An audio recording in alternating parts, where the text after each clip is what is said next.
of yesteryear. Now, reported over the 8th of Adar, marked the Hilula of Rabbi David Zagori, very great rabbi. Albeit, I did hear from another place, some people do celebrate his Hilula on Chavtet Nisan for some reason. We actually happened to be over that time, but according to another opinion, or main opinion, it was on Chet Adar. He was a very great rabbi. He was born in English year 1803 and passed away, reported on the 2nd of March 1898, which will fit in with the Chet Adar. He was great Paitan, a Darshan. He was Rosh Yeshiva in Marrakesh and also in Rebbat, and was a Posek Halacha, a rabbi that would render different Jewish laws and would become rabbi in various different areas in his life, especially towards the end of his life, in Portugal, respectively. Very, very great, prominent position over there. He also, I think, in Ponta Delgada and the island of São Miguel. I think that happened to be near Portugal. Let's explore a few of the highlights of the great rabbi's life. Now, he was born in Mojador. This happened to be, and came from great rabbinic auspices. His father's name was Rabbi Masud Zagori, very great rabbi, and he would learn Torah under auspices of great rabbis of that specific city, especially Rav Chaim Pinto, who was one of the great rabbis of Morocco in his time, and a great Dayan and a Kabbalist of Mogador. Another great rabbi he learned under was Rav David Lachzan, another great rabbi, and Rav Avram Kuriyat, very great rabbi who we have mentioned about on various occasions. He would continue his studies and then go to Marrakesh over there. And in Marrakesh, he would establish a yeshiva, and I think would very much take the premiership on that position. He would take on huge position inside that yeshiva, found it, head it, and then later on, he would end up in Rebbat, another great place which had a great Torah Jewish community over there, and would continue progressing, studying more yeshivot and founding and heading it respectively.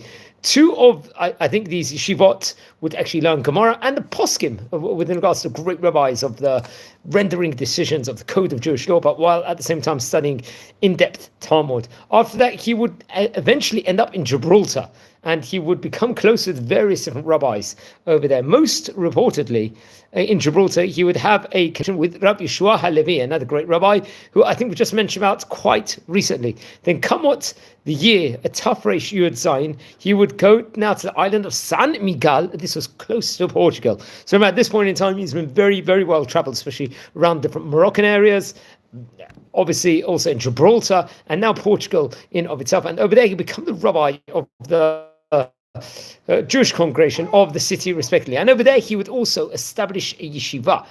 I think he had close relationship with another great rabbi. He was a very close correspondent. So Rav David ben Shimon, a rabbi we've spoken about before.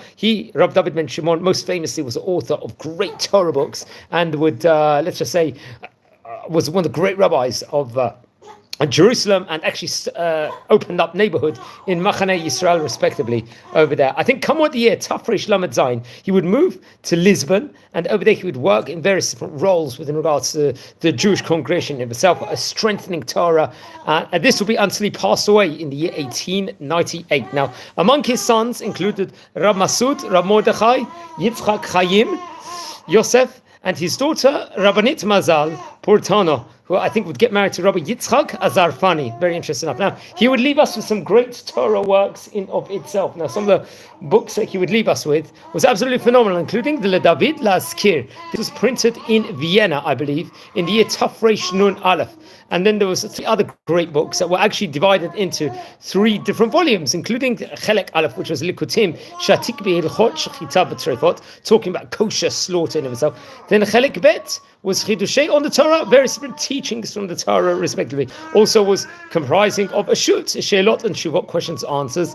And then the Chelek Gimel was David Mizmor, which was including the 10 Piyutim and various different Piyutim poems, Jewish songs in of itself. Now, I believe he passed away. It was on the 8th of Adar. We're talking about in 1898. We're talking about 127 years ago. From the time of recording here, one of the great rabbis of Morocco in his day. It was, and Rabbi, I think mentioned about on various occasions before. In fact, one of his rabbis, Rabbi Avram Kuriyat, was, I think, the second. He happened to be the author, Rav Kuriyat, of the book, the Brit Avot, which we mentioned about before. And various his books, 1890, so the book, the Rani V'Simcha book, and that was printed in Vienna, I believe. And the book of Le David Zagori was also printed in Vienna. Remember, had a great publishing community at that stage in time, and much more can be related within regards to it. Please don't forget to light candles in his memory, learn more about the great rabbis. Please subscribe to the channel now. We are nearly on 6,500 subscribers. If you descend from any of the great rabbis we're speaking about, please send me an email. I would love to hear more. And if you feel anyone's interested in watching any of these videos, please share these videos to other people. I really appreciate it. So wishing you all a great day. Take care and be well, everyone. Wishing you all blessings.